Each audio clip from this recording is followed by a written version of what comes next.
What's up guys, Forset here, and today I've got something new for you guys. I'm with my good friend Ryan, What's up, guys? and we've also got Dark. Howdy. And we're going to start by taking a look at some of the Legion Alpha dungeons on Heroic. Much fun to be had. We're going to start with Halls of Valor.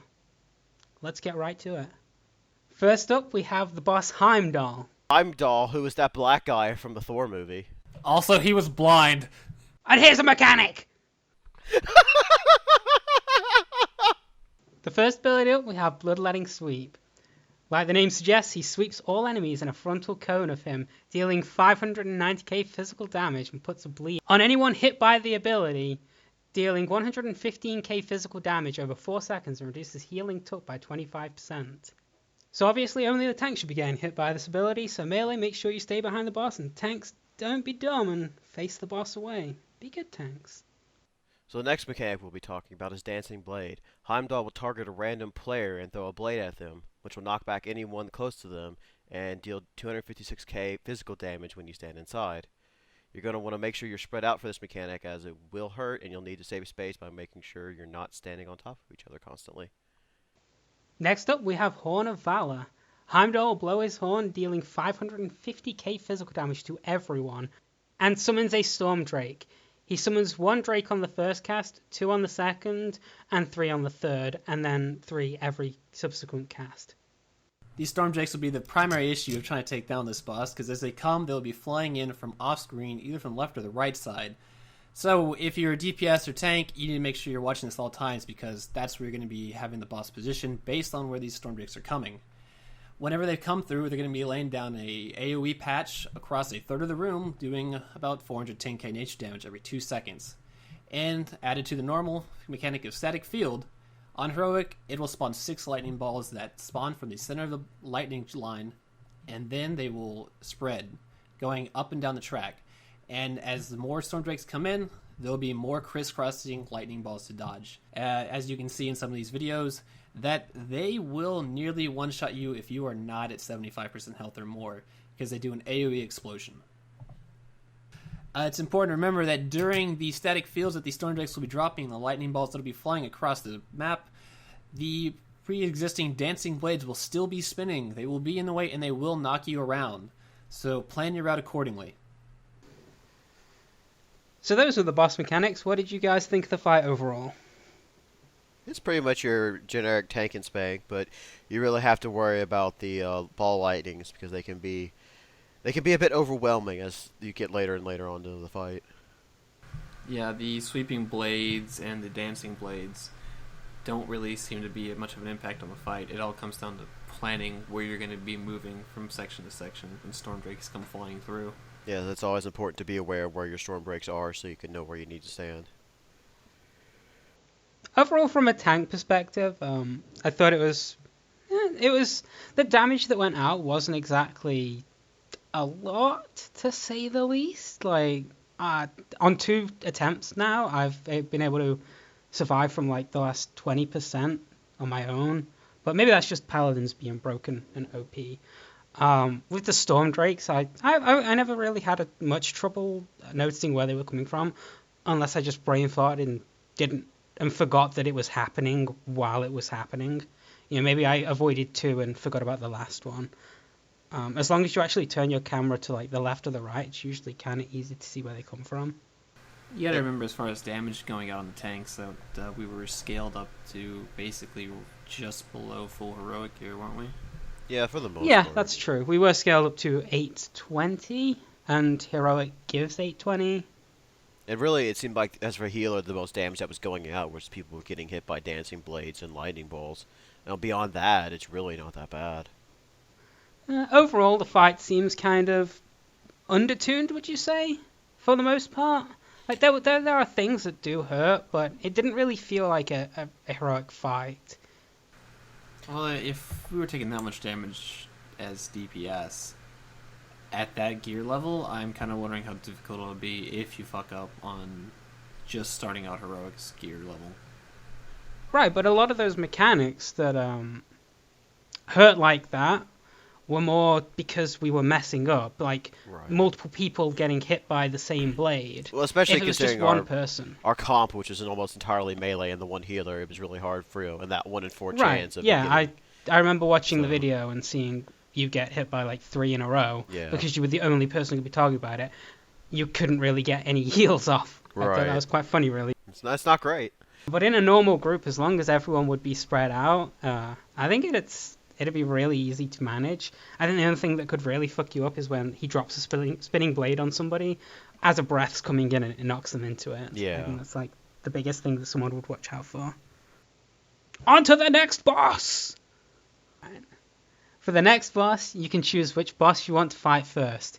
You can go left to Hyja or right to find Fenrir. We decided to do Hyja first.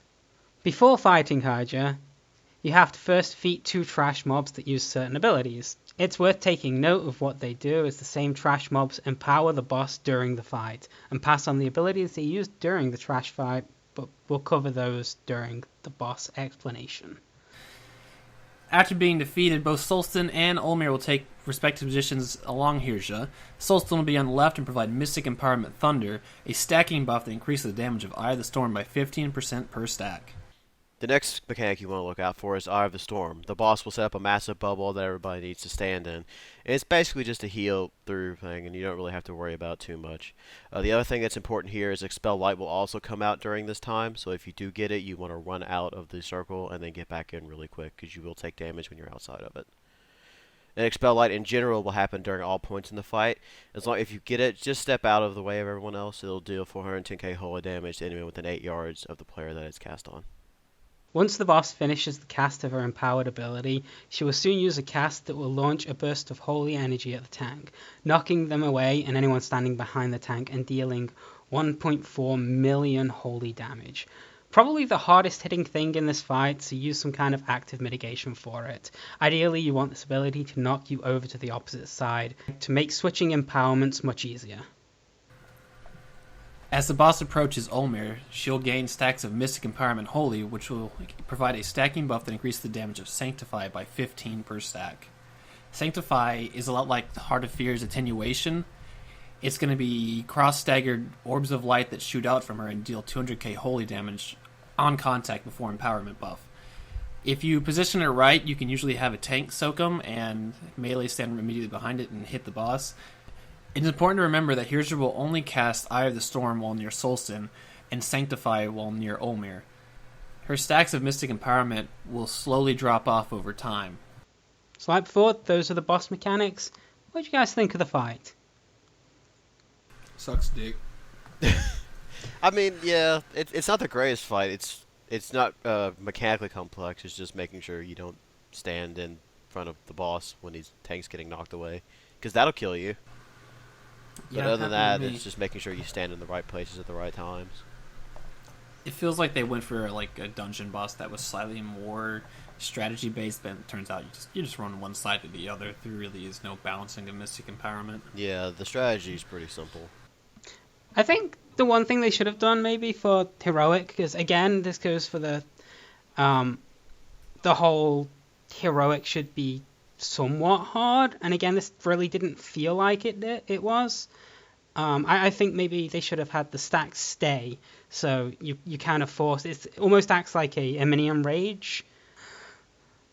One thing I really did like about the fight was the way it worked, going from one side to the other, being able to use Shield of Light to propel yourself to the other side. It made moving as a tank not completely horrible. And the thing I really liked about that as well, this is just, again, being a prop paladin thing. I could put Shield of the Righteous up before it hit and heal myself immediately after. Good times. Yeah, especially whenever you do that, the boss is immediately going to charge after you, so it's nice to have a Feral Druid for the Stampeding Roar, or possibly a Warlock with Demonic Gateway. Yeah, anything that closes the gap between the rest of the party and the boss after that point is always going to be really helpful. Next boss. So the next boss we're going to head to is Fenrir. As you head through the portal to Fenrir's den, he can spawn in one of 2 places. Once you hit the crossroads, just take a look at the floor for some pulp tracks. Follow the way they lead to find Fenrir. Fenrir is a 2-phase fight. He will run away To his den. to be in phase 2 at around 65%. He uses an ability called Claw Frenzy, which does a small 12-yard AoE around himself, dealing about 1 million damage split among all targets hit. This attack is not reduced by armor and cannot be avoided. Ideally, if you have a single melee, it should be fine. If not, consider having at least one ranged or healer stick close to the tank to help soak. The next mechanic you'll see is Unnerving Howl. This is only really matters for casters, but he'll do a short cast and then interrupt anybody when he howls for 3 seconds. It's really important for a healer that you pay attention to this because you don't want to be caught with a 3-second lockout while you're trying to heal people. After that, we're going to talk about Ravenous Leap, which is similar to Rent and Tear from Beastmaster Darmak and Blackrock Foundry, if you remember that boss. Fenrir will just target a player and leap to them, dealing 150k physical damage to anyone within 10 yards, and place on a bleed on anyone who'll hit, so try not to be stacked up until this phase ends. It's really important that for a healer that you make sure that people who have these debuffs, because someone will always get it, just make sure you have a ticking heal over time or something like that to make sure they don't die. In phase 2, all party members except the tank will get it, so just make sure you keep up on healing. During phase 2, after Fenrir casts his Unnerving Howl, he'll summon 3 Ebon Claw wargs that prowl slowly towards him. When they are together, they get buffed by one another and increase their damage done by 25% each. The wargs cast Leap for the Throat, where they leap to a target and deal 330k physical damage to anyone within 3 yards of where they land. And they also cast Ferocious Bite on the tank, dealing 950k physical damage. They don't have much health, so they're easy to gather up and just AoE down. Fenrir's second new ability is Scent of Blood. Fenrir will target a random player and fixate on them for 6 seconds, and every 2 seconds his melee damage is increased by 50%. Basically, whenever this targets you, you just run away from him and keep out of range, otherwise he'll wreck you. It will target melee, so be ready to run. So all in all, what did you guys think of the boss fight? Hardest part was the trash in between. Yeah, it's especially an interesting boss considering that you do one phase and then the boss leaves and you have to go find him again. It's a little bit different from a lot of other bosses you'll see in a dungeon, which makes it more interesting, but it's really nothing. It doesn't really add a whole lot. Yeah. As long as you pay attention to Ravenous Leap, it's basically just burn the boss down. Pretty much. The ads he summons have almost no health, and with how much built-in cleave so many of these classes have now, they're dead. Yeah, I was extremely disappointed with the wargs. When I read that in the Dungeon Journal originally, and we were fighting the trash on the way to him, I was like, holy shit, I'm gonna get wrecked. Like, those trash mobs hurt so much, and they had like a decent amount of health. I was almost panicking. I was like, all right, guys, we need to focus down one at a time and stun lock them, and we might even have to have somebody tank one away from me. And then they came in and they were like different mobs and they had no health and they just died to AoE, and I was so disappointed. It's entirely possible that this will get another tuning pass and the Evocal Wars will be more of a threat, but for right now they don't seem to be much. Yeah. Especially for Heroic Again, boss, the mechanic. The new mechanic doesn't really seem to be very interesting. At least in its current again, state. as the theme goes with the whole dungeon so far, it definitely doesn't feel like it's tuned for Heroic. But again, like we said earlier, that could just be our gear being scaled to Heroic instead of 10 item levels or so below, which would be a normal gear. Next boss trash! I'm Duke, and I'm going to be talking to you about the race before God King's Gold Valor. One of Blizzard's favorite mechanics. I love it. Each successive boss you kill will gain their attributes of their fallen comrades. I prefer order with Thor, Bjorn, Aldor, and then Ronolf. Starting off with Thor, he'll cast Call Ancestor. Short distance away, an ancestor will spawn and will slowly walk towards the casting boss. If you kill the ancestor before it reaches the boss, it does not heal them for 10%. If you have range, it's very good for them to switch and attack it. Spawns a good distance away, melee has to stop damage on the boss and it just slows down the fight.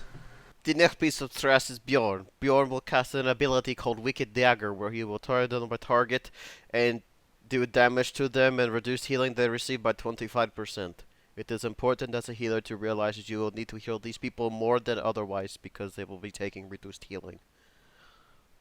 Once you defeat the Bjorn, Haldor and Ranulf activate at the same time. Haldor casts an ability called Sieva. This really hot tank. A lot. Finally is Runov. He will cast Unruly Yell. Interrupt, very important. Otherwise deal high airway damage like big watermelon. To begin the next encounter, you need to pick up the Aegis of Agramar. Ideally, you want the tank to grab the Aegis, but in the end, anyone can use it effectively. Once you pick it up, you'll get an extra action button, and God King Scovold will run into the arena and attack you. As the encounter starts, the boss will cast Savage Blades.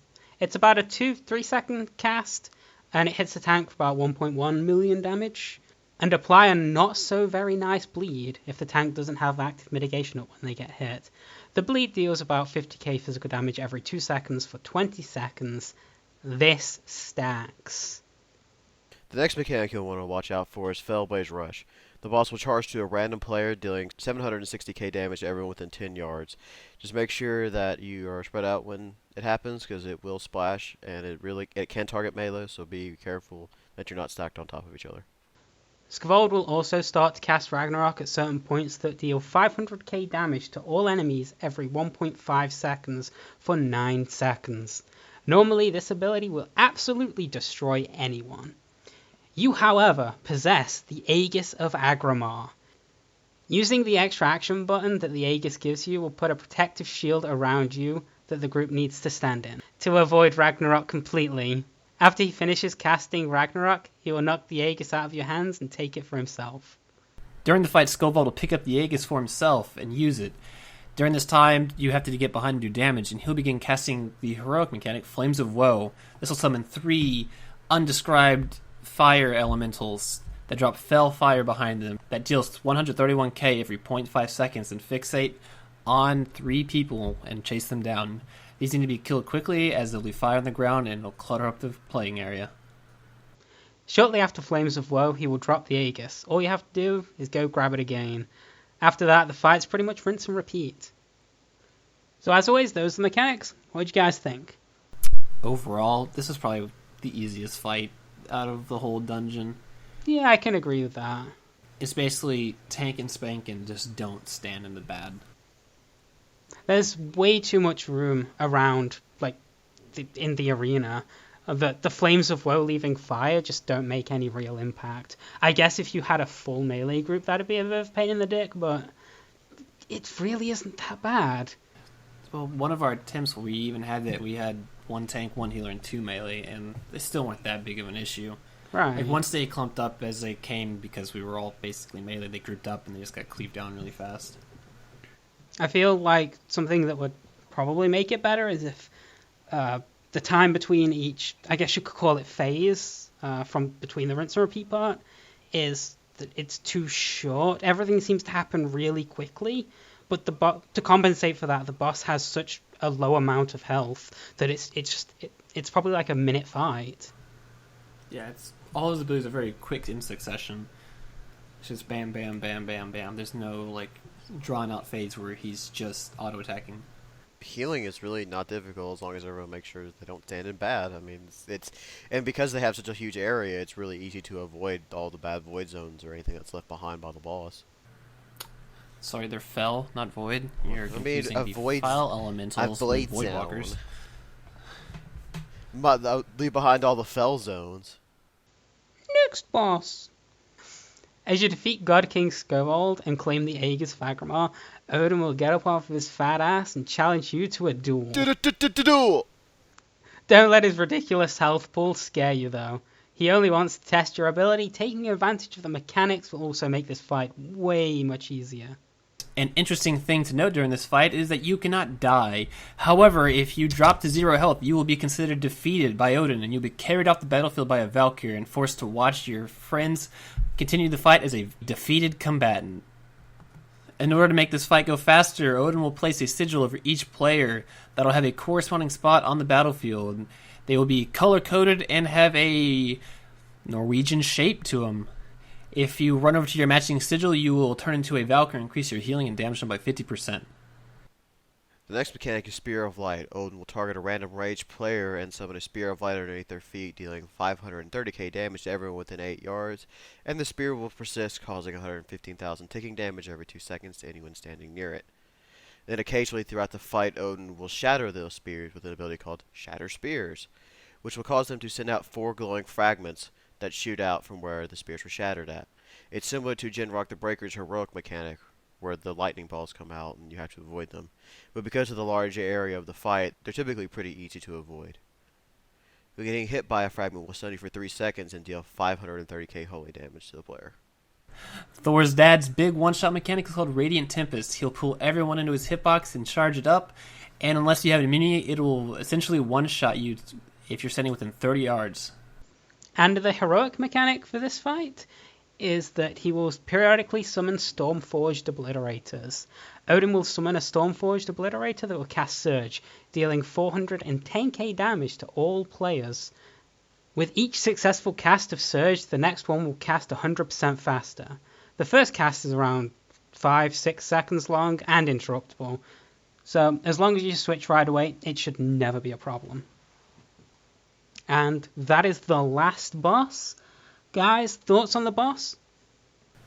As rightfully as it should be, it's probably the most difficult fight in here, just because of how much movement and how much dodging you're going to have to do, and along with some of the more annoying mechanics like the Stormforged Obliterator. If you don't have a full 3 DPS group, they can become cumbersome, because they don't move at the same rate as the boss does.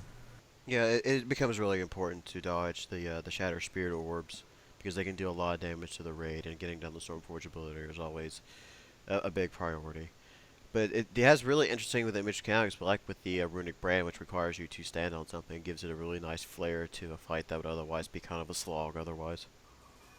From a tanking point of view, the only time I really felt like I was even taking damage was when the brand went out and everyone had to like move and go fuck off into their own corner and get the buffs. But then I immediately got better because you had the buffs. Overall, I thought the fight was pretty fun. I like turning into a big giant Valkyr thing and doing tons of damage, getting lots of healing off of it. So that was Odin. What do you guys think of the dungeon as a whole? I like how they try to implement like some background lore, even though I don't know why they changed, I guess, letters and stuff, so it's World of Warcraft theme fucking Norse mythology. We don't want to get sued. By who? Yeah, right? The Norse gonna be like, wow, it was Norsemen. racist, culturally insensitive. I don't know. But my biggest complaint with the dungeon as a whole is keeping with the whole Holy and Thunder. Basically, all the AoE in there was a light white particle effects, which can make it kind of hard to see whenever the whole dungeon itself is light golds, yellows, and off-white color scheme. I think overall the dungeon looked great. The bosses were, some had interesting-ish mechanics, but overall it definitely, again, I keep saying this, but it felt undertuned for what it was, which is heroic. Yeah, I'd agree with that. It's like they have some really good ideas for mechanics. I'd like to see maybe in the alpha if they try to tweak some couple things and make it a little bit better. But I think there's a good idea going on here, so I'm interested to see where it ends up.